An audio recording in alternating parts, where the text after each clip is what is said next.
নমস্কার, সবাইকে স্বাগত আজকের অনুষ্ঠানে। এডুকেশন অনলাইনে আমরা রয়েছি।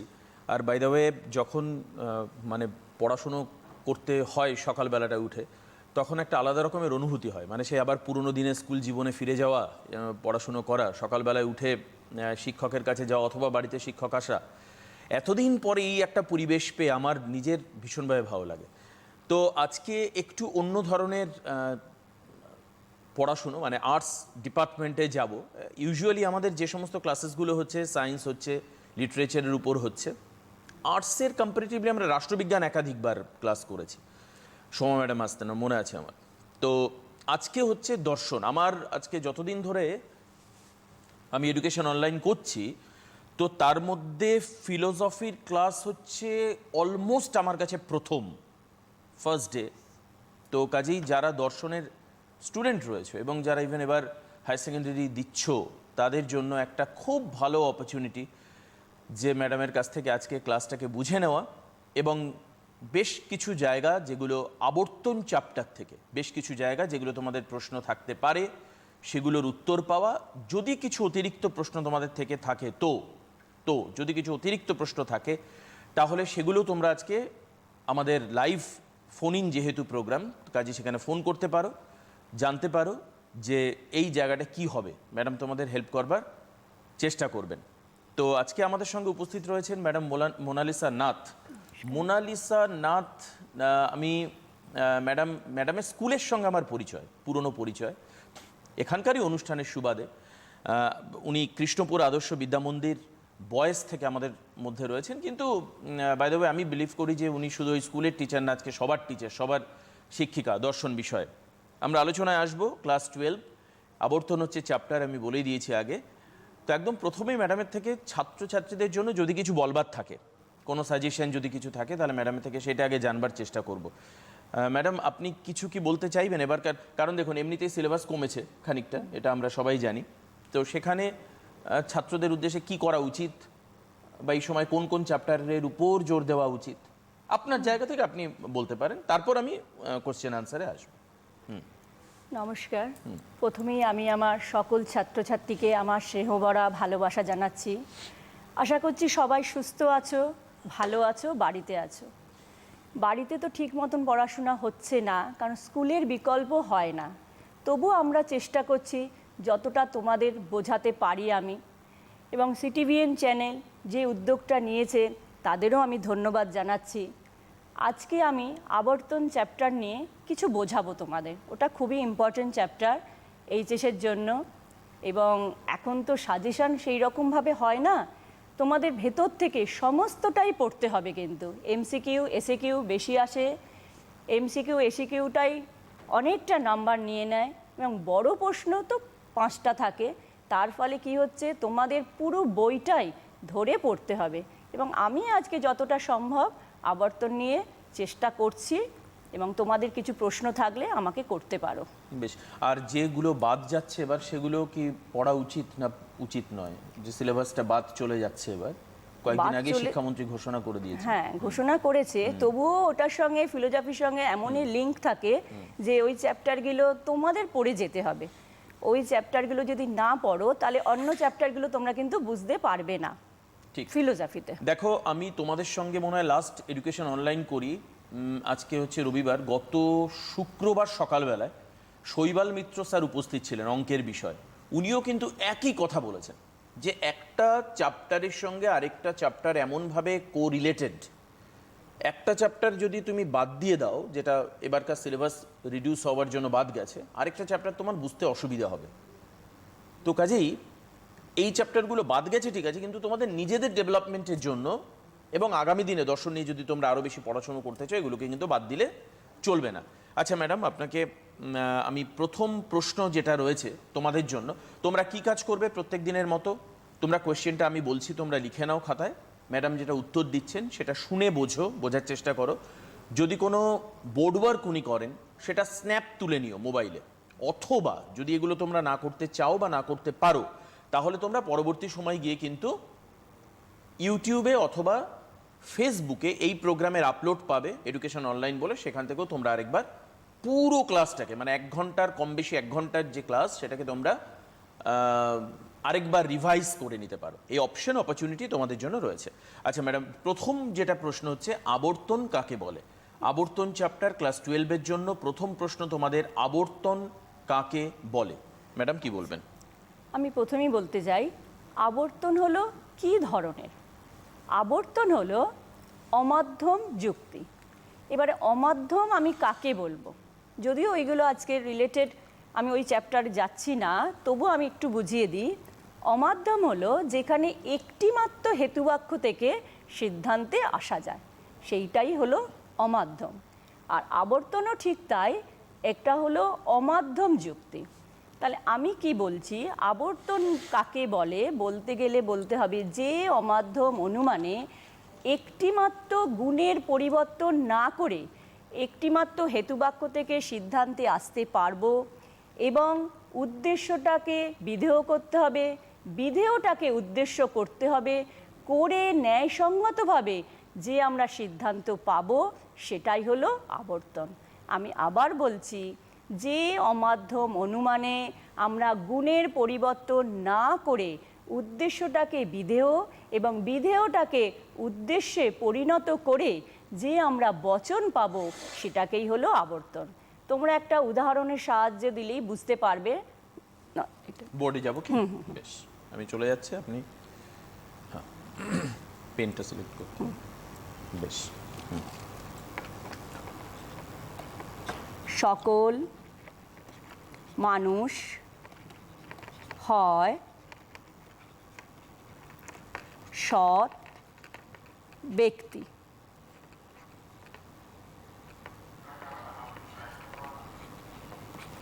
সকল মানুষ হয় সৎ ব্যক্তি, এটা কি বচন? এ বচন। আমরা এটাও জানবো, আমরা এ, ই, আই, ও, আমরা এই চারটি বচন কিন্তু ফিলোসফিতে পাই। এ বচন হলো সামান্য সদর্থক বচন, ই বচন হলো সামান্য নঙ্গর্থক বচন, আই হলো বিশেষ সদর্থক বচন, ও হলো বিশেষ নঙ্গর্থক বচন। তাহলে এ আর ই হলো সামান্য বচন, আই আর ও হলো বিশেষ বচন। আমরা এখানে আমি এ বচন মানে সামান্য সদর্থক বচনের আমি একটি উদাহরণ দিলাম, সকল মানুষ হয় সৎ ব্যক্তি। একে যখন আমরা আবর্তন করব, তখন হবে কোনো কোনো সৎ ব্যক্তি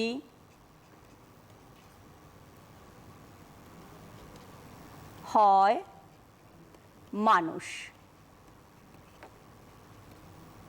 আই বচন। ভালো করে দেখো, সকল মানুষ হয় সৎ ব্যক্তি, এ বচন। এবারে লিখলাম কি, কোনো কোনো সৎ ব্যক্তি হয় মানুষ। ভালো করে বোঝো, এখানে গুণের কোনো রকম পরিবর্তন আমি করলাম না। গুণ মানে সদর্থক আর নঙ্গর্থক। সদর্থক হলে হয় হবে, নঙ্গর্থক হলে নয় হবে। দেখো এখানে আমরা কোনো গুণের পরিবর্তন করলাম না। হেতুবাক্য প্রথমটাকে বলে হেতুবাক্য, তারপরেরটাকে বলে সিদ্ধান্ত। এখানে হেতুবাক্যতেও হয় আছে, সিদ্ধান্ততেও হয় আছে, এখানে কোনো গুণের পরিবর্তন হলো না। এবারে হেতুবাক্যের যে উদ্দেশ্য পদ, যে মানুষ, সিদ্ধান্তে দেখো ওটা বিধেয় পদ হয়েছে। আবার যে হেতুবাক্যের যে বিধেয় পদ, সেটা কিন্তু সিদ্ধান্তে আমি উদ্দেশ্য করেছি। দেখো আবর্তন আমি কি বললাম, যে অমাধ্যম অনুমানে, তার মানে যে অমাধ্যম অনুমান আমি কাকে বলেছি, যেখানে একটি মাত্র হেতুবাক্য থেকে সিদ্ধান্ত আসে।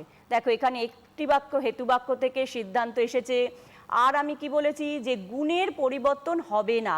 দেখো এখানে হয়, এখানেও হয় আছে, আশ্রয় বাক্যে হয় এবং সিদ্ধান্তে হয় আছে। উদ্দেশ্যটাকে বিধেয় করতে হবে, এখানে দেখো উদ্দেশ্য মানুষ পদটা বিধেয় হয়েছে সিদ্ধান্তে। আবার হেতুবাক্যের বিধেয় পদ সৎ ব্যক্তি, সিদ্ধান্তে কিন্তু উদ্দেশ্য হয়েছে। তাহলে একেই বলছে কি আবর্তন। আবর্তনের আমরা হেতুবাক্যকে কি বলবো, আবর্তনীয়। এই হেতুবাক্যকে আমরা বলবো আবর্তনীয়, আর সিদ্ধান্তকে বলবো আমরা আবর্তিত। এটাই হলো আবর্তন। বেশ, আমরা কি পরের প্রশ্নে যাব? হ্যাঁ যান। বেশ।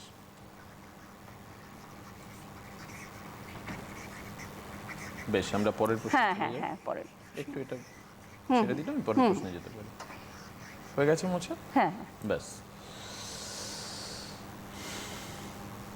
দেখো পরের প্রশ্ন তোমাদের জন্য, লিখে নাও। হ্যাঁ, পরের প্রশ্ন হচ্ছে আবর্তন। এটা আমরা কি বললাম, ডেফিনেশনটা জানলাম যে আবর্তন কাকে বলে। এর পরের প্রশ্নে চলে আসছি আবর্তনের নিয়মগুলি।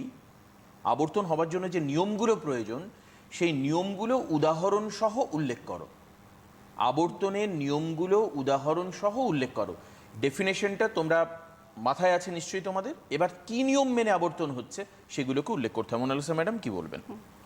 আবর্তনের আমরা জানি 4টে নিয়ম আছে। প্রথমে নিয়ম হলো যে আশ্রয় বাক্যের উদ্দেশ্যপদ সিদ্ধান্তের বিধেয় হবে। দ্বিতীয় নিয়ম হলো আশ্রয় বাক্যের বিধেয় পদ সিদ্ধান্তের উদ্দেশ্য হবে। তৃতীয় নিয়ম হলো গুণের কোনো পরিবর্তন হবে না, আশ্রয় বাক্যে যে গুণ সিদ্ধান্তেও সেই গুণটা থাকবে। 4 নম্বর যেটা নিয়ম সেটা কিন্তু পুরো যুক্তি বাক্যেই আমাদের প্রয়োজন, ব্যাপ্যতার নিয়ম। যে পদ আশ্রয় বাক্যে ব্যাপ্য হয়নি সেই পদ কখনোই সিদ্ধান্তে ব্যাপ্য হতে পারবে না। এটা শুধু আবর্তনের নিয়ম না, পুরো যুক্তিরই নিয়ম। যে পদ আশ্রয় বাক্যে ব্যাপ্য হয়নি সেই পদ কখনোই সিদ্ধান্তে ব্যাপ্য হতে পারে না। আমরা ব্যাপ্যতা চ্যাপ্টার আগেই পড়ে এসেছি। আজকে যেহেতু আমি ওই নিয়ে আলোচনা করছি না, আবর্তন নিয়ে পড়াচ্ছি, তাই আমি ব্যাপ্যতার নিয়ে আলোচনা করতে পারছি না। তবু আমি বলে রাখছি যে এ বচন উদ্দেশ্যকে ব্যাপ্য করে, ই বচন উদ্দেশ্য বিদেহ দুটোকেই ব্যাপ্য করে, আই বচন উদ্দেশ্য আর বিদেহ কোনোটাকেই ব্যাপ্য করে না, ও বচন বিধেয়কে ব্যাপ্য করে। আবার খেয়াল রাখো, মনে রাখো, এ বচন উদ্দেশ্যকে ব্যাপ্য করে, ই বচন উদ্দেশ্য বিদেহ উভয়কেই ব্যাপ্য করে, আই বচন কোনোটাকেই ব্যাপ্য করে না, ও বচন বিধেয়কে ব্যাপ্য করে। এবারে আমরা বলবো কি 4 নম্বরটাই বেশি ইম্পর্টেন্ট, যে যে পদ আশ্রয় বাক্যে ব্যাপ্য হয়নি সেই পদ কখনোই সিদ্ধান্তে ব্যাপ্য হতে পারে না। আমি আবার একটি উদাহরণ সাহায্যে বুঝিয়ে দিচ্ছি। পেনটা নিতে। সকল মানুষ হয়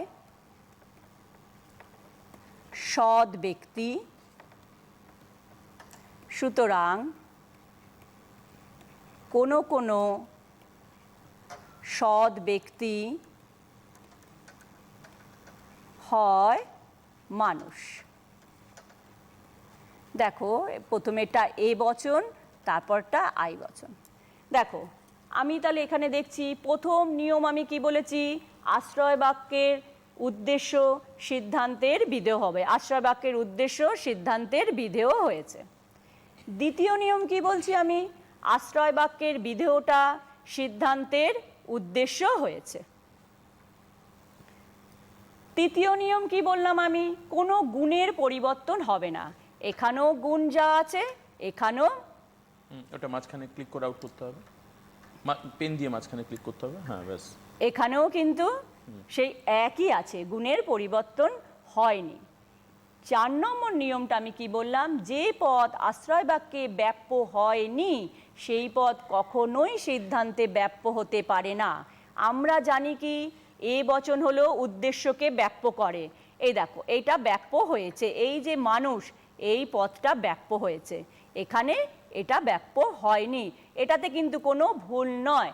আমরা যদি দেখি আশ্রয় বাক্যে ব্যাপ্য হয়নি অথচ সিদ্ধান্তে ব্যাপ্য হয়েছে, সেখানে কিন্তু ভুল। এখানে কিন্তু কোনো ভুল নয়, আশ্রয় বাক্যও ব্যাপ্য হয়েছে, সিদ্ধান্তও ব্যাপ্য হয়েছে। এই নিয়মটা ভালো করে জানবে, যে পদ আশ্রয় বাক্যে ব্যাপ্য হয়েছে সেই পদ সিদ্ধান্তে অবশ্যই ব্যাপ্য হতে হবে। এটা শুধু আবর্তনের নিয়ম না, সকল যুক্তিরই এই নিয়ম। অথচ তোমরা বলবে যে ম্যাডাম এই যে আশ্রয় বাক্যে ব্যাপ্য হলো সিদ্ধান্তে তো ব্যাপ্য হলো না, এটাতে কোনো ভুল আছে কি? কিন্তু এটাতে কোনো ভুল নেই। আশ্রয় বাক্যে ব্যাপ্য হতেই পারে, সিদ্ধান্তে যদি ব্যাপ্য নাও হয় সেটা কিন্তু কোনো ভুল নেই। এইটাই হলো 4টে আবর্তনের 4টে নিয়ম। বেশ, কোয়েশ্চেন আমি চলে যাব। কোয়েশ্চেন দেখো 3 নম্বর তোমাদের জন্য। 3 নম্বর কোয়েশ্চেন লিখে নাও, একদম খাতা পেন নিয়ে তোমরা রেডি থাকবে। আমি প্রথমেই বলেছি কোয়েশ্চেনগুলো লিখে নাও, উত্তরটাকে তোমরা শোনো, পরবর্তী সময় তোমরা সোশ্যাল রিচের মধ্যে দিয়ে এই ক্লাসটা আবার রিভাইজ করতে পারো। 3 নম্বর কোয়েশ্চেন তোমাদের জন্য, এ বচনের সরল আবর্তন হয় না কেন? এ বচনের, ম্যাডাম কতগুলো বচনের কথা উল্লেখ করে দিয়েছেন, এ বচনের সরল আবর্তন হয় না কেন, এটা হচ্ছে প্রশ্ন। আমরা এর উত্তরে আসবার চেষ্টা করব, বোর্ডে যাব। যদি ম্যাডাম কোনো বোর্ড ওয়ার্ক করতে চান আমি পেজটা একটু চেঞ্জ করে দিই। হ্যাঁ বলুন। আচ্ছা, আগে আমাকে আবর্তন কয় প্রকার জানতে হবে। আবর্তন হলো 2 প্রকার, সরল আবর্তন, অসরল আবর্তন। সরল আবর্তন কাকে বলে? যেখানে কি হচ্ছে, পরিমাণটা এক থাকে। পরিমাণ হিসাবে বচনকে কিন্তু আমরা দুভাগে ভাগ করতে পারি, সামান্য আর বিশেষ। সামান্য হলো এ আর ই, বিশেষ হলো আই আর ও। এইবারে আমরা কি বলছি, যে পরিমাণ যেখানে এক থাকবে সেটাকেই বলছে সরল আবর্তন, কিন্তু যেখানে পরিমাণ এক থাকবে না সেটা হলো অসরল আবর্তন। আমি জানি যে আবর্তন করতে গেলে এ থেকে আই আসতে হয়, ই থেকে ই, আই থেকে আই, ও এর আবর্তন হয় না। তাহলে ই থেকে ই হচ্ছে সরল আবর্তন, আই থেকে আই হচ্ছে সরল আবর্তন। তাহলে এ থেকে এ আমরা করতে পারছি না কেন? তোমাদের মনে এই প্রশ্নটা জাগতেই পারে যে ম্যাডাম তাহলে এ থেকে এ কেন আসছে না, ই থেকে ই হচ্ছে, আই থেকে আই হচ্ছে, তাহলে এ থেকে এ কেন আসতে পারছি না? তাহলে আমাকে দুটো উদাহরণ দিতে হবে। আমি আগে এ থেকে এ করে দেখব যে কেন হচ্ছে না। যখন পরীক্ষায় প্রশ্ন দেবে যে এ থেকে বা সরল আবর্তন কেন হচ্ছে না, তখন কিন্তু তোমরা এ থেকে আগে এ করে দেখাবে, করে দেখিয়ে দেখাবে যেখানে ভুল হয়েছে। তার জন্য এ থেকে আমরা আইতে যাচ্ছি। দেখো দেখো সকল মানুষ হয় সৎ ব্যক্তি, এটা হলো এ বচন। আমি যদি এ থেকে এ যাই তাহলে কি হবে, সকল সৎ ব্যক্তি হয় মানুষ। এ থেকে এ, এ থেকে এ কেন হচ্ছে না? দেখো আমরা প্রথম নিয়ম দেখছি কি, যে মানুষ পদটা, এই যে আশ্রয় বাক্যের উদ্দেশ্যটা সিদ্ধান্তের বিধেয় হয়েছে, আমার প্রথম নিয়ম পালন করা হলো। এরপরে আশ্রয় বাক্যের যে বিধেয়, দেখো সিদ্ধান্তে উদ্দেশ্য হয়েছে, দ্বিতীয় নিয়মটাও হলো। তৃতীয় নিয়ম কি আমি বলেছি, যে আশ্রয় বাক্যের গুণ ও সিদ্ধান্তের গুণ এক থাকবে। এখানে এই নিয়মটাও কিন্তু হলো, হয় আর হয়, দুটো নিয়ম কিন্তু একই আছে। চতুর্থ নিয়ম কি বলেছি, যে পদ আশ্রয় বাক্যে ব্যাপ্য হয়নি সেই পদ কখনোই সিদ্ধান্তে ব্যাপ্য হতে পারবে না। এইবারে দেখো, সকল মানুষ হয় সৎ ব্যক্তি, এখানে আমরা কি বলেছি, উদ্দেশ্য পদ এখানে ব্যাপ্য হয়েছে। এইবারে সিদ্ধান্তে এখানে ব্যাপ্য হয়নি, এখানে মানুষ পদটা ব্যাপ্য হয়েছে, সিদ্ধান্তে এটা ব্যাপ্য হয়নি, এটা কিন্তু কোনো ভুল নয়। আবার দেখো এই আশ্রয় বাক্যে, এবার যেখানে মেন দেখবে, আশ্রয় বাক্যে সৎ ব্যক্তি ব্যাপ্য হয়নি, কিন্তু সিদ্ধান্তে উদ্দেশ্য হওয়াতে ব্যাপ্য হয়েছে। আমি কি বলেছিলাম, যে নিয়মটা আশ্রয় বাক্যে যদি ব্যাপ্য না হয় সিদ্ধান্তে ব্যাপ্য হতে পারবে না। এখানে কিন্তু আশ্রয় বাক্যে ব্যাপ্য হয়নি অথচ সিদ্ধান্তে ব্যাপ্য হয়েছে, তাই এখানে চতুর্থ নিয়ম যে ব্যাপ্যতার নিয়মটা কিন্তু ফলো করা হয়নি, তাই আমি এ থেকে এ বচনে আসতে পারছি না। এবার দেখো, এ থেকে যদি আমি আই করি, কোনো সৎ ব্যক্তি হয় মানুষ।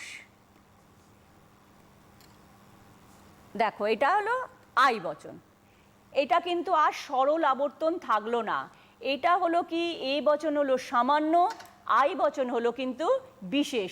তাহলে এখানে আমি বলেছি পরিমাণ যদি এক থাকে তাহলে সেটাকে সরল আবর্তন হবে, কিন্তু পরিমাণ যদি আলাদা হয়ে যায় সেটা কিন্তু সরল আবর্তন আর থাকলো না, এটা তখন কিন্তু অসরল আবর্তন হয়ে গেল। আমি যদি আই করি তাহলে আমার 4টে নিয়মই এখানে যথাযথভাবে পালন করা হবে।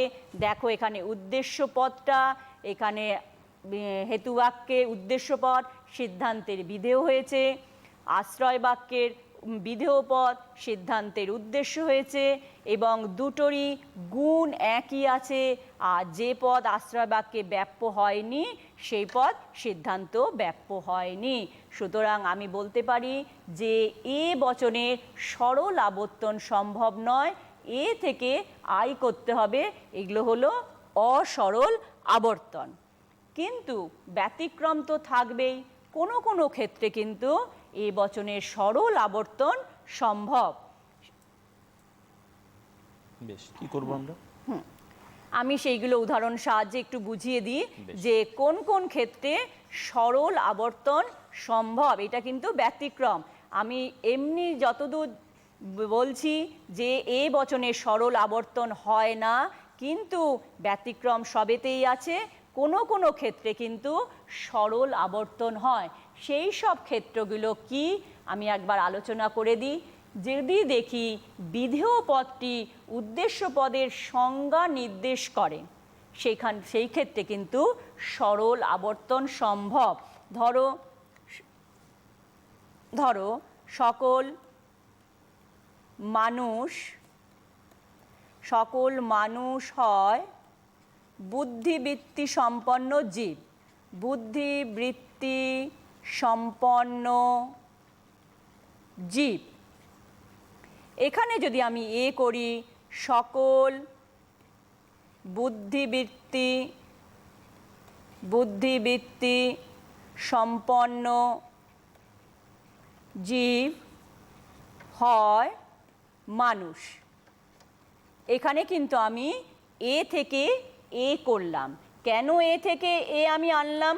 দেখো এই ক্ষেত্রে কেন হলো, যে মানুষ এই পদটি যদি আমরা ভাঙি তাহলে আমরা দুটো ডেফিনেশন পাবো। একটা হলো মানুষ হলো বুদ্ধিবৃত্তি সম্পন্ন জীব, আর একটা হলো জীববৃত্তি সম্পন্ন জীব। মানুষকে ভাঙলে কিন্তু আর কিছুই পাওয়া যায় না, এই দুটো বুদ্ধিবৃত্তি সম্পন্ন জীব, আবার কি হলো সে জীববৃত্তি সম্পন্ন জীব। এখন তোমরা অনেকেই প্রশ্ন করতে পারবে যে ম্যাডাম মানুষেরই কি শুধু বুদ্ধি আছে?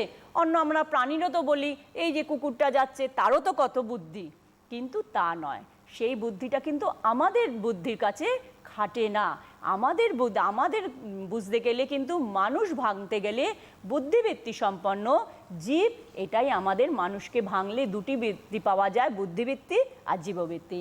সেই সব ক্ষেত্রে এই যে বিধেয় পদটি যদি উদ্দেশ্য পদের সংজ্ঞা নির্দেশ করে তাহলে সেখানে আমরা এই বচন থেকে এই বচনে আনতে পারি। যেমন সকল মানুষ হয় বুদ্ধিবৃত্তি সম্পন্ন জীব, সুতরাং আমি সকল বুদ্ধিবৃত্তি সম্পন্ন জীব হয় মানুষ।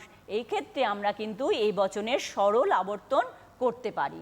দ্বিতীয় কথা হলো, আর একটা কথা হলো, যদি উদ্দেশ্য পদ আর বিধেয় পদের মানেটা যদি সমার্থক থাকে, যদি একই মানে হয়, তাহলে সেক্ষেত্রেও কিন্তু আমরা বলতে পারি যে এ থেকে এ করতে পারি, যদি হয় সমার্থক শব্দ। যেমন আমি যদি লিখি সকল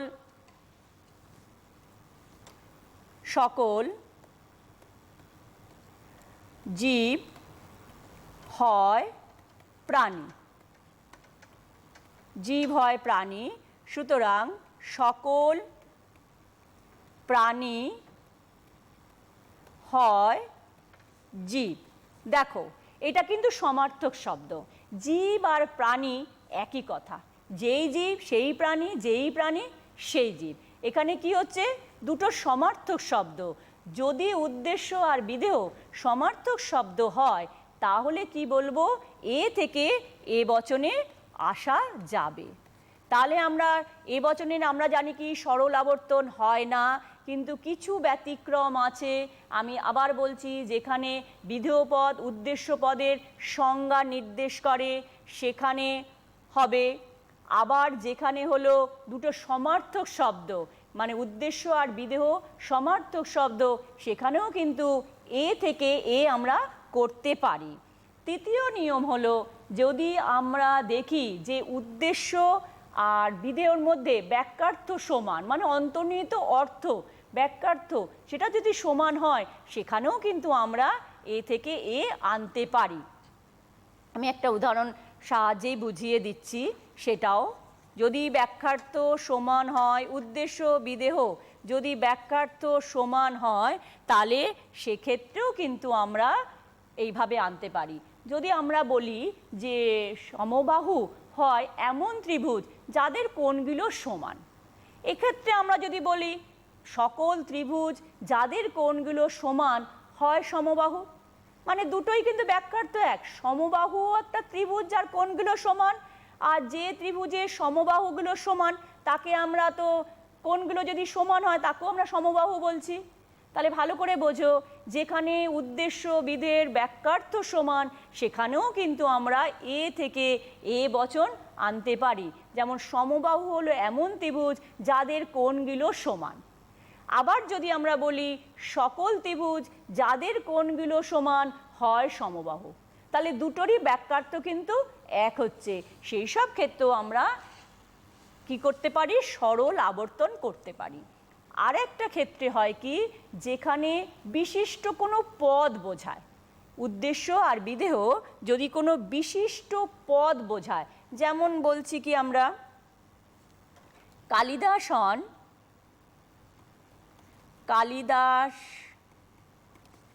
হন মেঘদূত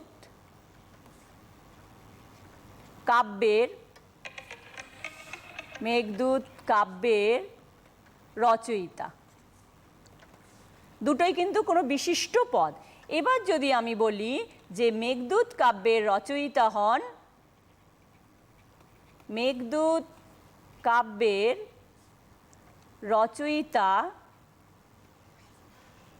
রচয়িতা হন কালিদাস, এক্ষেত্রেও কিন্তু আমরা এ বচনের সরল আবর্তন করতে পারি। তাহলে যেখানে উদ্দেশ্য বিধেয় দুটোই বিশিষ্ট কোনো পদ, নির্দিষ্ট বিশিষ্ট পদ হয়, সেক্ষেত্রেও আমরা এ বচন করতে পারি। দেখো, কালিদাস হন মেঘদূত কাব্যের রচয়িতা। আমরা যদি ওটাকে আবর্তন করে বলতে পারি মেঘদূত কাব্যের রচয়িতা হন কালিদাস, এই ক্ষেত্রেও আমরা সরল আবর্তন করতে পারি। তাহলে আমরা চারটে নিয়ম দেখলাম। প্রথমে দেখলাম কি এ বচনের সরল আবর্তন হয় না, কারণ ওখানে ব্যাপ্যতার নিয়মটা ফলো করা হচ্ছে না। তিনটে নিয়ম ঠিকভাবে হচ্ছে, কিন্তু কোনো ব্যাপ্যতার নিয়মটা ফলো করা হচ্ছে না। সব কিছু ব্যতিক্রম আছে, এই ক্ষেত্রেও ব্যতিক্রম আছে। আমি এখানে দেখলাম যে কোনো কোনো ক্ষেত্রে কিন্তু এই বচন আমরা সরল আবর্তন করতে পারি। যেমন যদি বিধেয় পদটা এই উদ্দেশ্য পদের সংজ্ঞা নির্দেশ করে, যেখানে আমরা বললাম যে সকল মানুষ আর বুদ্ধিবৃত্তি সম্পন্ন জীব, সেক্ষেত্রে আমরা কিন্তু সরল আবর্তন করতে পারি।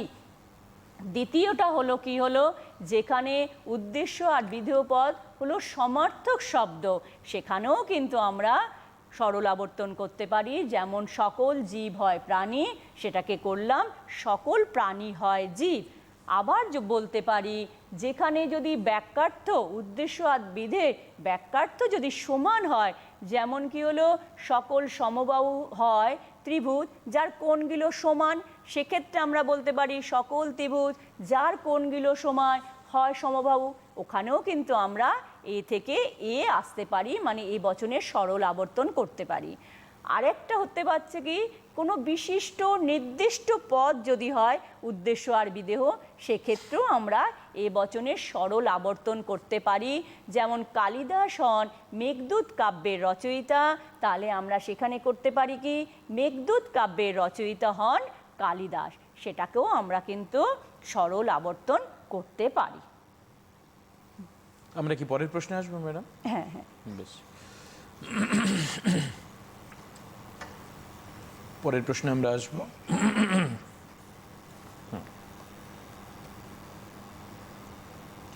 4 নম্বর প্রশ্ন দেখো তোমাদের জন্য। 4 নম্বর প্রশ্ন লিখে নাও, ও বচনের আবর্তন কি সম্ভব? ও বচনের আবর্তন সম্ভব কি? এটাই হচ্ছে প্রশ্ন। ম্যাডাম কি বলবেন? আচ্ছা, বোর্ডে চলে আসলো। আমরা জানি যে ও বচনে আবর্তন সম্ভব নয়, কিন্তু কেন? তোমাদের মনে প্রশ্ন আসতে পারে, সবের আবর্তন হচ্ছে, এ বচনের আবর্তন হচ্ছে আই, ই থেকে ই আসছে, আই থেকে আই আসছে, তাহলে ও বচনের কেন আবর্তন সম্ভব নয়? এই ধরনের যদি প্রশ্ন আসে তাহলে শুধু লিখে দিলে হবে না যে ও বচনের আবর্তন সম্ভব নয়, এইটা লিখে দিলে হবে না, তোমাদের ওটাকে ব্যাখ্যা করতে হবে। আগে তাই বলছি যে তোমরা আগে উদাহরণটা লিখে দেবে, ও থেকে ও বচনের উদাহরণটা লিখবে, নিয়ে ব্যাখ্যা করবে, তাহলে তোমাদের বোঝাতে সুবিধা হবে এবং যিনি খাতা দেখবেন তারও বুঝতে অসুবিধা হবে না। এবার তোমরা যে বুঝেছো উনি সেটা দেখে বুঝতে পারবেন। তাই জন্য আমি বলছি যে প্রথমেই তোমরা উদাহরণ দেবে, উদাহরণ দেবার পর ব্যাখ্যা করবে। তাহলে আমি ও থেকে ও বচনে আগে যাই, গিয়ে দেখি যে কেন হচ্ছে না। আবর্তন তো হয় না আমি জানি, অনেকেই আমি দেখি যখন এইচএসের খাতা দেখি অনেকেই একটা লাইন লিখে দেয় ও বচনের আবর্তন সম্ভব নয়, সেখানে তো 8 নম্বর দেয়া যায় না, সেখানে কিন্তু তাকে ব্যাখ্যা করতে হবে, তাকে উদাহরণ দিতে হবে, উদাহরণ দিয়ে ব্যাখ্যা করতে হবে যে ও বচনের কেন আবর্তন করা যায় না। আমি ধরো লিখছি, কোনো কোনো মানুষ হয় সৎ ব্যক্তি, এটা হলো এখানে হবে নয়। কোনো মানুষ নয় সৎ ব্যক্তি, এটা হলো ও বচন। একে যখন আবর্তন করব, কোনো সৎ ব্যক্তি নয় মানুষ, কোনো সৎ ব্যক্তি নয় মানুষ, ও বচন। দেখো আমি প্রথমে কি লিখলাম, ও বচনে একটা উদাহরণ দিলাম হেতুবাক্য বা আশ্রয় বাক্যতে, কোনো মানুষ নয় সৎ ব্যক্তি। এবার যখন সিদ্ধান্তে এলাম কোনো সৎ ব্যক্তি নয় মানুষ, এখানে ও থেকেও আমরা প্রথম নিয়ম কি জানি যে আশ্রয় বাক্যের উদ্দেশ্যটা সিদ্ধান্তের বিধেয় হবে। দেখো প্রথম নিয়মটা এখানে মানা হয়েছে, এখানে মানুষ পদটা উদ্দেশ্য ছিল, এখানে বিধেয় হয়েছে। দ্বিতীয় নিয়ম কি জানি আমরা, আশ্রয় বাক্যের যে বিধেয় সেটা উদ্দেশ্য হবে সিদ্ধান্তে গিয়ে। দেখো আশ্রয় বাক্যের বিধেয় উদ্দেশ্যে গিয়ে আমাদের এখানে উদ্দেশ্য হয়েছে, আশ্রয় বাক্যের বিধেয়টা হেতু বাক্যে গিয়ে উদ্দেশ্য হয়েছে, মিল আছে। তৃতীয় নিয়মটা কি হলো, তৃতীয় নিয়মটা হলো গুণের কোনো পরিবর্তন হবে না। দেখো এখানে কোনো গুণের পরিবর্তন হয়নি, এখানে দেখো নয়, এখানেও নয়। আশ্রয় বাক্যে আমি নঙ্গর্থক বাক্য, সিদ্ধান্তও কিন্তু নঙ্গর্থক বাক্য, এখানে কোনো গুণের পরিবর্তন হলো না। তাহলে তিনটে নিয়ম কিন্তু এখানে ফলো করা হলো। দেখো আশ্রয় বাক্যের উদ্দেশ্যটা সিদ্ধান্তের বিধেয় হয়েছে, দ্বিতীয় নিয়ম হলো আশ্রয় বাক্যের বিধেয়টা সিদ্ধান্তের উদ্দেশ্য হয়েছে, তৃতীয় নিয়মটা হলো কোনো গুণের পরিবর্তন হয়নি, দুটোই কিন্তু নঙ্গর্থক বচন। দেখো নয় সদর্থক হলে হয় হতো দুটোতেই, আর নঙ্গর্থক হলে নয়। আমরা কিন্তু নঙ্গর্থক আর সদর্থক দুটো গুণ অনুসারে বচনকে ভাগ করতে পারি, সদর্থক হলে হয় থাকবে, নঙ্গর্থক হলে নয় থাকবে। তাহলে এখানে নয় হয়েছে। এইবারে যে চতুর্থ নম্বর নিয়ম, ব্যাপ্যতার নিয়ম, যে পদ আশ্রয় বাক্যে ব্যাপ্য হয়নি সে পদ কিন্তু সিদ্ধান্তে ব্যাপ্য হতে পারবে না। আর আমরা জানি কি ও বচন কাকে ব্যাপ্য করে, বিধেয়কে ব্যাপ্য করে। আমরা প্রথমেই বলেছি এ বচন উদ্দেশ্যকে ব্যাপ্য করে, ই বচন উদ্দেশ্য বিধেয় উভয়কেই ব্যাপ্য করে, আই বচন উদ্দেশ্য বিধেয় কোনোটাকেই ব্যাপ্য করে না, ও বচন বিধেয়টাকে ব্যাপ্য করে। দেখো এখানে আশ্রয় বাক্যে সৎ ব্যক্তি এইটা কিন্তু ব্যাপ্য, বিধেয়কে ব্যাপ্য করে, এখানে ও বচন বিধেয়কে ব্যাপ্য করে, এখানে ব্যাপ্য তার নিয়মটা কখনোই হচ্ছে না। ও বচন বিধেয়কে ব্যাপ্য করছে এই যে সৎ ব্যক্তি, এখানে কিন্তু ব্যাপ্যটা হয়নি, এখানে মানুষ পদটা এখানে ব্যাপ্য হয়নি, অথচ এখানে ব্যাপ্য হয়েছে। প্রথমে দেখো ও বচনে বিধেয় পদ সৎ ব্যক্তি এখানে ব্যাপ্য হয়েছে, কিন্তু সিদ্ধান্তে ব্যাপ্য হয়নি, এটা কিন্তু ভুল নয়। আশ্রয় বাক্যে ব্যাপ্য হলো, সিদ্ধান্তে ব্যাপ্য হলো না, এটা কিন্তু ভুল নয়। বারবার করে মনে রাখবে, তোমরা কিন্তু এইটাই সবসময় ভুল করে ফেলো। আশ্রয় বাক্যে ব্যাপ্য হলে তবেই সিদ্ধান্তে ব্যাপ্য হতে হবে, তবেই ওটা ঠিক। আর যদি আশ্রয় বাক্যে ব্যাপ্য হয়েছে অথচ সিদ্ধান্তে ব্যাপ্য হয়নি, এটা কিন্তু ভুল নয়। আমরা এবার দেখব কি এই মানুষ পদটা আশ্রয় বাক্যে কিন্তু ব্যাপ্য হয়নি। আশ্রয় বাক্যে কেন ও বচন শুধু বিধেয়কে ব্যাপ্য করে, এখানে ব্যাপ্য হয়নি, অথচ এখানে কিন্তু সিদ্ধান্তে ব্যাপ্য হয়ে গেল। আশ্রয় বাক্যে হলো না অথচ সিদ্ধান্তে হয়ে গেল, এটাই ভুল হয়ে গেল।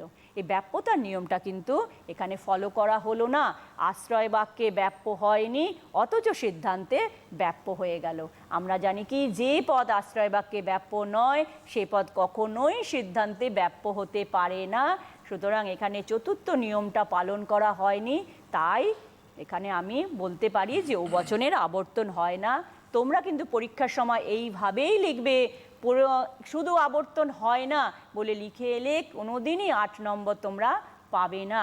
আগে দুটো উদাহরণ দেবে, উদাহরণ দিয়ে প্রত্যেকটা নিয়ম লিখবে, প্রথম নিয়ম, দ্বিতীয় নিয়ম, তৃতীয় নিয়ম যেগুলো পালন করা হয়েছে সেগুলোও লিখবে। লেখার পর চতুর্থ নিয়মটা যে পালন করা হলো না এবং কেন হলো না সেটা উদাহরণ মাধ্যমে দেখিয়ে বলে দেবে যে ও বচনের আবর্তন সম্ভব নয়। পুরোটাকে ব্যাখ্যা করতে হবে, নাহলে কিন্তু নাম্বার পাওয়াটা কঠিন হয়ে যাবে তোমাদের কাছে। আমি পেজ চেঞ্জ করে দিচ্ছি ম্যাডাম, আচ্ছা, চেঞ্জ করে দিচ্ছি, আপনি একটু পেনটা ইয়ে করুন। আচ্ছা, 5 নম্বর প্রশ্ন। 5 নম্বর প্রশ্ন তোমাদের জন্য, আবর্তন কয় প্রকার ও কি কি? আবর্তন কয় প্রকার ও কি কি, সঙ্গে উদাহরণ সহ আলোচনা করো। লিখে নাও তোমরা। আবর্তন নিয়ে আমরা আলোচনা করছিলাম, আবর্তন কাকে বলে ডেফিনেশন জেনেছো, তোমরা জেনেছো আবর্তনের নিয়মগুলো কি কি, তোমরা জেনেছো এ বচনে সরল আবর্তন হয় না কেন, তোমরা জেনেছো ও বচনের আবর্তন সম্ভব কিনা এবং সেটাকে যুক্তিসহ ব্যাখ্যা, সবটাই করেছো। এবার হচ্ছে 5 নম্বর প্রশ্ন তোমাদের জন্য, আবর্তন কয় প্রকার এবং কি কি আবর্তন, যেগুলোর উদাহরণ সহ আলোচনা করতে হবে। আমি আসছি, এই প্রশ্নের উত্তর ম্যাডাম দেবেন। আমি পেজটা চেঞ্জ করে দিই ম্যাডাম, যদি বোর্ড ওয়ার্ক প্রয়োজন হয় তো। আচ্ছা, আবর্তন কয় প্রকার ও কি কি, এতক্ষণ যা বুঝিয়েছি তোমরা অবশ্যই বুঝে গেছো যে আবর্তন কয় প্রকার ও কি কি। তবু আমি বলে দিচ্ছি যে আবর্তন হলো 2 প্রকার, সরল আবর্তন ও অসরল আবর্তন। সরল আবর্তন কাকে বলে? যেখানে পরিমাণ 1 থাকবে, মানে সামান্য হলে সামান্যই হতে হবে। সামান্য যদি হয় হেতুবাক্য তাহলে সিদ্ধান্তও সামান্য হতে হবে, আর যদি হেতুবাক্য বিশেষ হয় তাহলে সিদ্ধান্তটাও বিশেষ হতে হবে। সেই ক্ষেত্রে আমরা বলবো কি সরল আবর্তন, যেখানে পরিমাণ 1 থাকবে। যেখানে অসরল কাকে বলছে? যেখানে পরিমাণ 1 থাকবে না, হয়তো হেতুবাক্যটা সামান্য আর সিদ্ধান্তটা বিশেষ, সেখানে কি হয়ে গেছে, পরিমাণ আলাদা হয়ে গেল। পরিমাণ হিসেবে কিন্তু আমরা 2 ভাগে ভাগ করতে পারি বচনকে, সামান্য আর বিশেষ। এবং আবর্তনের যদি আমরা দেখি যে হেতুবাক্য আর সিদ্ধান্ত দুটোই একই, পরিমাণ 1, হয়তো দুটোই সামান্য অথবা দুটোই বিশেষ, সেক্ষেত্রে আমরা বলতে পারি যে সরল আবর্তন। যদি দেখি সামান্য কোনো হেতুবাক্য বিশেষ হয়ে গেল সিদ্ধান্ত, সেই ক্ষেত্রে এটাকে কি বলছি, অসরল আবর্তন। তাহলে সরল আবর্তন কোনগুলো বলো তো? ই থেকে ই, সেটা হলো সরল আবর্তন। আই থেকে আই, সরল আবর্তন। এ কিন্তু সরল আবর্তন নয়, কারণ এ থেকে আমরা কি আনছি, এ থেকে আমরা কি করছি, আই। দেখো, এটা হলো সামান্য, আইটা হলো কি বিশেষ। তাহলে এক্ষেত্রে তো সরল আবর্তন হলো না, কারণ আমরা জানি এ থেকে এ করতে পারি না, আমরা এ থেকে আই করি। তাহলে এ থেকে এ হলো সরল আবর্তন হতো, কিন্তু এ থেকে আই, তাহলেও এইখানে এইটাকে বলছে সরল আবর্তন। এইবারে যদি হয় ই থেকে, দেখো আমরা জানি ই থেকে ই, এটা কিন্তু সরল আবর্তন। তারপরে আই থেকে আই, সরল আবর্তন। তাহলে কি হলো, যদি পরিমাণ 1 থাকে, ই হলো কি সামান্য বচন, সিদ্ধান্ত আসছি সামান্য বচন, এখানে পরিমাণ কিন্তু 1 আছে, আই হলো বিশেষ, এখানে আই হলো বিশেষ, তাহলে বিশেষ থেকে বিশেষে আসছি, এটাও হলো সরল। কিন্তু এ থেকে এ আমরা কিন্তু করতে পাচ্ছি না, এ থেকে আইতে আসছি, এটা আমরা জানি কি সামান্য বচন, আইটা কি জানি বিশেষ বচন। তাহলে এ থেকে যদি আমি আইতে আসি তাহলে এটা কখনোই সরল বচন হতে পারে না। বারবার মনে রাখবে যে পরিমাণ হিসাবে দুই ভাগে ভাগ করা যায়, সামান্য আর বিশেষ, আর গুণ হিসাবে সদর্থক আর নঙ্গর্থক। যদি বলে একসাথে যে গুণ ও পরিমাণ হিসেবে কভাগে ভাগ করা যায় তখন কিন্তু 4 ভাগে, তোমরা ওটাকে গুলিয়ে ফেলো। ধর পরীক্ষার প্রশ্ন দিল পরিমাণ হিসাবে বচনকে কয় ভাগে ভাগ করা যায়, তোমরা এ ই আই ও 4টে লিখে দাও, তা কিন্তু নয়। পরিমাণ হিসেবে কিন্তু সামান্য আর বিশেষ, আর গুণ হিসাবেও কিন্তু 2 প্রকার, সদর্থক আর নঙ্গর্থক। যদি তোমাদের প্রশ্ন দেয় গুণ ও পরিমাণ হিসেবে ক ভাগে ভাগ করা যায় তখন তোমরা লিখবে 4 ভাগে, সামান্য সদর্থক, সামান্য নঙ্গর্থক, বিশেষ সদর্থক, বিশেষ নঙ্গর্থক, এ ই আই ও, তখন 4 প্রকারে করবে। আর সরল আবর্তন তাহলে কি বললাম, যেখানে আশ্রয় বাক্য ও হেতু বাক্যের মধ্যে আমরা যদি দেখি পরিমাণ 1 থাকে সেটাকে সরল, আর যদি দেখি আশ্রয় বাক্য আর সিদ্ধান্তের মধ্যে পরিমাণ 1 নয় সেটাকেই আমরা বলছি অসরল আবর্তন। পরের কোশ্চেনে চলে আসি। ম্যাডাম বুঝতে হবে না, আমি চেঞ্জ করে দেবো প্লিজ। আমরা পরের প্রশ্ন দেখি। আমরা পরের প্রশ্ন কি দেখতে পাচ্ছি, দেখো পরের প্রশ্ন লেখা রয়েছে ই বচনের আই বচনের এ বচনের আবর্তন করো। 6 নম্বর প্রশ্ন। এইগুলো হয়তো তোমাদের ছোট প্রশ্ন হিসাবে দিতে পারে যে ই বচনের আবর্তন করে দেখাও, আই বচনের আবর্তন করে দেখাও, আর এ বচনের আবর্তন করে দেখাও।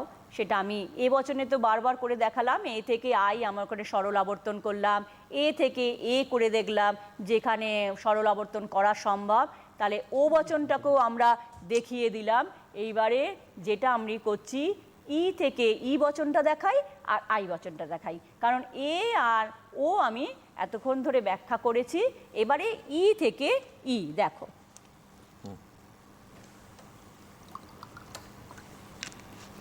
ই বচন হলো কোনো মানুষ নয় পূর্ণ ব্যক্তি, কোনো মানুষ নয় পূর্ণ ব্যক্তি। আমি যদি এখানে সিদ্ধান্ত করি যে কোনো পূর্ণ ব্যক্তি নয় মানুষ, দেখো এইটা হলো ই থেকে ই এর আবর্তন করতে গেলে ই থেকে ই করতে হয়, আর এটাই হলো সরল আবর্তন। এখানে দেখো 4টে নিয়ম আমি জানি। আশ্রয় বাক্যের উদ্দেশ্যটা সিদ্ধান্তের বিধেয় হয়েছে, মিলল। আশ্রয় বাক্যের বিধেয় পদ সিদ্ধান্তের উদ্দেশ্য হয়েছে, এবং গুণের পরিবর্তন হয়নি, এখানেও নয় এখানেও হয়, এটাও নঙ্গর্থক বচন, এটাও কিন্তু নঙ্গর্থক বচন। আর ব্যাপ্যতার নিয়মে আমরা জানি কি ই বচন উদ্দেশ্য বিধেয় উভয়কেই ব্যাপ্য করে। এখানে মানুষ পদটি ব্যাপ্য হয়েছে, এখানেও ব্যাপ্য হয়েছে সিদ্ধান্তে। আবার যদি দেখি আশ্রয় বাক্যে যে বিধেয় পদ পূর্ণ ব্যক্তি, এটাও আমাদের ব্যাপ্য হয়েছে, এবং ই বচনের সিদ্ধান্তে যদি বিধেয় হয়েছে সেটাও ব্যাপ্য হয়েছে। তাহলে কি হলো, আমরা জানি ই বচন উদ্দেশ্য বিধেয় উভয়কেই ব্যাপ্য করে। এখানে 4টে নিয়মে যথাযথভাবে পালন করা হয়েছে, তাই আমরা বলি কি ই থেকে ই বচন করা গেল। যদি তোমাদের ই থেকে ই বচন করা দেয় তোমরা উদাহরণ দেবে, দিয়ে ব্যাখ্যা করে দেবে। আর যদি ছোট প্রশ্ন আসে তাহলে 1 লাইনে লিখে দিলে ই এর আবর্তন করতে বললে যেরকম উদাহরণ দিয়ে তোমরা করে দেবে। তাহলে ই থেকে ই বচন করা যায়, এটা হলো কিন্তু একটা সরল আবর্তন। এবারে আমি করছি কি আই থেকে আই বচনে, আই থেকে আই বচন, ওটাও কিন্তু আমরা দেখছি। দেখো আই বচন কি হলো, কোনো কোনো মানুষ হয়, কোনো কোনো মানুষ হয় সৎ ব্যক্তি, কোনো কোনো মানুষ হয় সৎ ব্যক্তি। আমি এখানে করছি কি কোনো কোনো সৎ ব্যক্তি হয় মানুষ। দেখো এখানেও আমি কিন্তু আই থেকে আই করতে পারছি, কারণ এটা হলো সরল আবর্তন। এখানেও কিন্তু 4টে নিয়ম আমাকে দেখে নিতে হবে। দেখো আশ্রয় বাক্যের উদ্দেশ্যটা সিদ্ধান্তের বিধেয় হয়েছে, আশ্রয় বাক্যের বিধেয়টা সিদ্ধান্তের উদ্দেশ্য হয়েছে, এবং এখানে গুণের পরিবর্তন হয়নি, দুটোই হয় আছে, মানে দুটোই কি সদর্থক বচন। এবং আমি জানি কি যে আই বচন কোনোটাকেই ব্যাপ্য করে না, যেমন এটাও ব্যাপ্য হয়নি, উদ্দেশ্য পদও ব্যাপ্য হয়নি আশ্রয় বাক্যে, আবার আশ্রয় বাক্যের কি সিদ্ধান্তটা বিধেয়টাকেও ব্যাপ্য হয়নি, আশ্রয় বাক্যের উদ্দেশ্যও ব্যাপ্য হয়নি, বিধেয় ব্যাপ্য হয়নি, আবার সিদ্ধান্তের উদ্দেশ্যও ব্যাপ্য হয়নি, আবার কি বিধেয় ব্যাপ্য হয়নি। কারণ এখানে কোনো ঝামেলা নেই, কারণ আই বচন কাউকেই ব্যাপ্য করে না, উদ্দেশ্যকেও অব্যাপ্য, আবার কি বিধেয়টাও অব্যাপ্য। তাহলে আই থেকে যদি আই করি তাহলে সেখানে কোনো অসুবিধা নেই, আই থেকে আই করাই যায়। এখানে সরল আবর্তন হচ্ছে, কারণ এখানে আমরা 4টে নিয়ম সব সময় মনে রাখবে। আবর্তনের 4টে নিয়ম, একটা হলো উদ্দেশ্যটা বিধেয়, বিধেয়টা উদ্দেশ্য, আবার গুণের কোনো পরিবর্তন হবে না, গুণ একই থাকবে। চতুর্থ নিয়ম হলো যেখানে ব্যাপ্যতার নিয়ম, সেটা সবসময় মাথায় রাখবে, পুরো যুক্তি বিজ্ঞানেই লাগবে। যে পদ আশ্রয় বাক্যে ব্যাপ্য হয়নি সে পদ কখনোই সিদ্ধান্তে ব্যাপ্য হতে পারে না। আর একটু বুঝিয়ে দিই নাকি? আমাদের এটা হচ্ছে আমাদের কোয়েশ্চেনগুলো সব আলোচনা করা হয়ে গেল মোটামুটি। নতুন কোনো কোয়েশ্চেন নেই, কিন্তু সময় যদি আমি দেখি আরো মিনিট 10 সময় আছে। আমি ম্যাডামকে রিকোয়েস্ট করবো এটা যে আপনার মনে হচ্ছে যে ফিলোসফিতে যেখানটা আলোচনা করা দরকার পুরো চ্যাপ্টারে, আপনার যেখান থেকে খুশি স্টুডেন্টদের জন্য এটা হচ্ছে সাজেশনাল পার্ট, পরীক্ষার জন্য আপনি আলোচনা করতে পারেন, কোনো অসুবিধা নেই। দেখো আবর্তনে আমি বলতে পারি যে বড় প্রশ্ন হিসাবে আসতে পারে যে আবর্তন কাকে বলে এবং আবর্তনের নিয়মগুলো লেখো। এটা তোমরা অবশ্যই করবে। আবর্তন কাকে বলে আমি বলে দিলাম, যে অমাধ্যম অনুমানে গুণের পরিবর্তন না করে উদ্দেশ্যকে বিধেয়, বিধেয়টাকে উদ্দেশ্য করে আমরা যদি একটি নতুন বচন গঠন করতে পারি সেটাকেই বলছে আবর্তন। এটা তোমরা লিখে দিলে। লিখে দেওয়ার পর আবর্তনের নিয়মগুলো পর পর 4টে নাম্বার দেবে, 1 2 করে আলাদা আলাদা করে কিন্তু লিখবে, একভাবে লিখে দিও না, তাহলে পরীক্ষার খাতায় অত ভালো লাগে না। 1 নম্বর 2 নম্বর 3 নম্বর 4 নম্বর করে লিখবে। 1 নম্বরে তোমরা লিখলে যে আশ্রয় বাক্যের উদ্দেশ্যটা সিদ্ধান্তের বিধেয় হলো। তারপরে দ্বিতীয় নিয়মে লিখলে যে আশ্রয় বাক্যের বিধেয়টা সিদ্ধান্তের উদ্দেশ্য হলো, হয়ে গেল। তৃতীয় নম্বর দিয়ে লিখলে যে এদের কোনো গুণের পরিবর্তন হয় না। যদি আশ্রয় বাক্য সদর্থক থাকে তাহলে সিদ্ধান্ত সদর্থক থাকবে, আশ্রয় বাক্য যদি নঙ্গর্থক থাকে তাহলে সিদ্ধান্ত নঙ্গর্থক থাকবে। চতুর্থ, তারপরে 4 নম্বর দেবে, দিয়ে চতুর্থ নম্বরে লিখবে যে ব্যাপ্যতার নিয়ম, যেখানে আশ্রয় বাক্যে যে পদ ব্যাপ্য হয়নি সে পদ কখনোই সিদ্ধান্তে ব্যাপ্য হতে পারে না। ব্যাস হয়ে গেল। এইটা হলো আবর্তন কাকে বলে, আবর্তনের নিয়মগুলো যদি প্রশ্ন আসে এইভাবে লিখবে। আরেকটা প্রশ্ন আসতে পারে কিন্তু এ বচনের কেন সরল আবর্তন করতে পারি না। তাহলে আমি যেভাবে বললাম একদম উদাহরণ দেবে আগে, কখনোই শুধু লিখে দেবে না যে বচনের আবর্তন হয় না, ওটাতে হয়, ওটা কখনোই করবে না। আগে উদাহরণ দেবে, উদাহরণ দিয়ে তারপরে ব্যাখ্যা করবে। ব্যাখ্যা করার সময়ও কিন্তু পয়েন্টস দিয়ে দিয়ে লিখে দেবে যে এই উদ্দেশ্য পদটা বিধেয় হয়েছে। তখন তুমি ধরো সকল মানুষ হয় মরণশীল, তুমি লিখলে তাহলে সেই উদ্দেশ্য পদ বলে মানুষটা লিখে ব্যাকেটে উদ্দেশ্য পদ, এইভাবে ব্যাখ্যা করবে। কারণ তুমি তো যখন উদাহরণটা দেখে ব্যাখ্যা করছো, তাহলে কি করবে যে মানুষ এই আশ্রয় বাক্যের মানুষ পদটি ব্যাকেটে দিয়ে দেবে উদ্দেশ্য পদ। এখানে বিধেয়তে সিদ্ধান্তে এটা বিধেয় হয়েছে। আবার মানে এইভাবে লিখবে যে প্রথমে 1 নম্বরে দিয়ে দেবে যে উদ্দেশ্য পদটা বিধেয় হয়েছে, দ্বিতীয় নম্বরে আবার তুমি দিতে পারো যে বিধেয় পদ, এবং বিধেয় পদ কোনটি সেটা কিন্তু ব্যাকেটে দিয়ে দেবে। কারণ উদাহরণ দিয়ে বারবার বলছি, শুধু কিন্তু নিয়মগুলো না, আমি যে নিয়মগুলো বলছি শুধু যখন তোমরা এ বচনের আবর্তন করবে, সরল আবর্তন কেন হয় না, শুধু নিয়মগুলো দেবে না, কারণ তোমরা তো আগে উদাহরণ দিলে।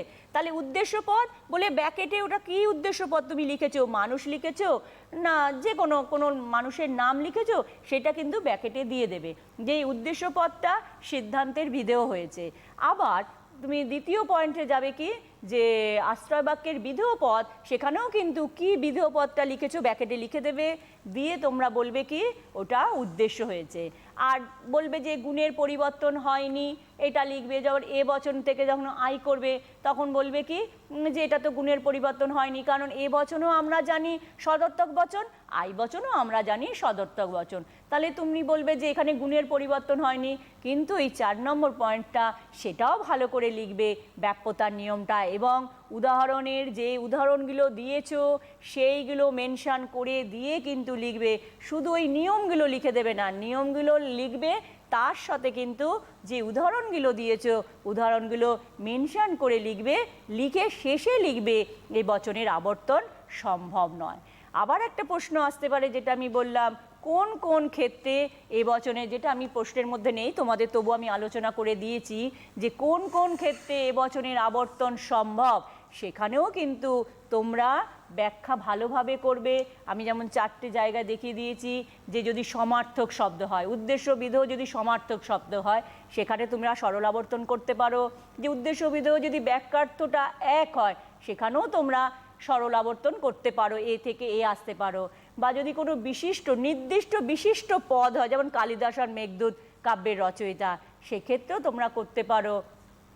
আর যদি কোনো ডেফিনিশন দেয়, মানে বিধেয় পদটা উদ্দেশ্য পদেকে কাকে বলে সেটা যদি ব্যাখ্যা করে দেয়, সেখানেও তুমি এ থেকে এ আসতে পারো। যেমন মানুষ, সকল মানুষ হয় বুদ্ধিবৃত্তি সম্পন্ন জীব, এক্ষেত্রেও কিন্তু এ থেকে এ আসতে পারে। এটাও একটু ভালো করে দেখে রাখবে, এটা অনেকেই পড়ে না, সবাই পড়ে চলে যায় এ বচনে কেন আবর্তন সম্ভব নয়, কিন্তু কোনো কোনো সময় দিয়ে দেয় যে এ বচনের কোন কোন ক্ষেত্রে আবর্তন সম্ভব, সেটা সবাই ছেড়ে দিয়ে চলে যায়, ওটা তোমরা ছেড়ে দেবে না, ওটাও তোমরা পড়বে। মানে আরো স্পেসিফিক হওয়া দরকার। হ্যাঁ হ্যাঁ হ্যাঁ, একদম ইনারের নাম্বার তোলার ক্ষেত্রে সমস্যা হবে, কারণ এখন তো দেখো এই টেকনিক্স গুলো কিন্তু জানা দরকার।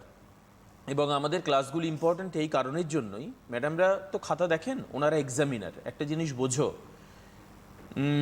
একটা খাতা তখনই অ্যাট্রাকটিভ হবে যখন তার মধ্যে তোমার কিছু সেলফ টেকনোলজির অ্যাপ্লিকেশনস থাকবে।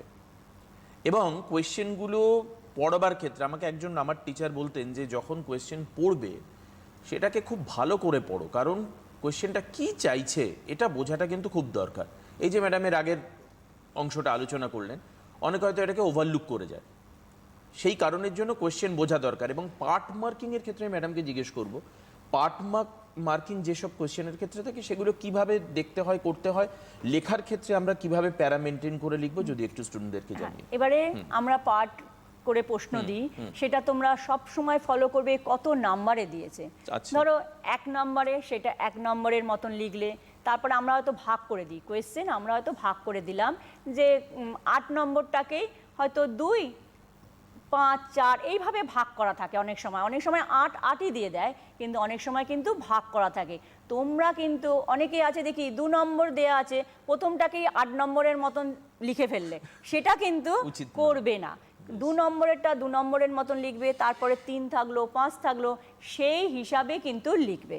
এবং তাহলে খাতাও সুন্দর হয় এবং বুঝতেও সবার সুবিধা হয়, তোমাদেরও অনেক সুবিধা হয়, সেইভাবেই পড়বে। এবং প্রত্যেকটা নাম্বারের জন্য, প্রত্যেকটা পার্টের জন্য এক একটা করে প্যারা করতে বলছেন আপনি আলাদা করে, যাতে সেটা বেশি ফোকাস। হ্যাঁ, আলাদা করে প্যারা করে এবং নাম্বার দেখে সেই অনুযায়ী লিখবে। যেখানে 5 আছে সেখানে কিন্তু 1 লাইনে লিখে দেবে না, সেটা 5 নম্বরের মতন লিখবে এবং আলাদা আলাদা প্যারা করে লিখবে, তাহলে নাম্বার পেতে আরো সুবিধা হবে। হ্যাঁ, বেশ। হাতের লেখাটা তো একটা অভ্যেস, আর অনেকের ক্ষেত্রে ঈশ্বর প্রদত্ত, অনেকের জেনেটিকভাবে হাতের লেখা খুব ভালো হয়, কিন্তু দেখো যাদের হাতের লেখা ভালো নয় তাদের পক্ষে তো সেটাকে তো এখন এই মুহূর্তে এসে তুমি সেটাকে কি করে ঠিক করবে, প্র্যাকটিস করবে তা নয়, কিন্তু খাতাটায় বেশি কাটাকাটি করবে না কখনোই সাবজেক্টের। এটা আমার অভিজ্ঞতা থেকে বলছি, এবং আমার এখানে এই এডুকেশন অনলাইন করতে গিয়ে যে অভিজ্ঞতা হয়েছে, দাদা হিসাবে ভাবতে পারো, আমার এটা তোমাদের জন্য সাজেশন। আমি টিচার নই, কাজে ওনাদের জায়গা থেকে বলার আমার এখতিয়ার নেই, কিন্তু খাতাটাকে পরিষ্কার পরিচ্ছন্ন করো। কাটলে একটা লাইন দিয়ে কেটো,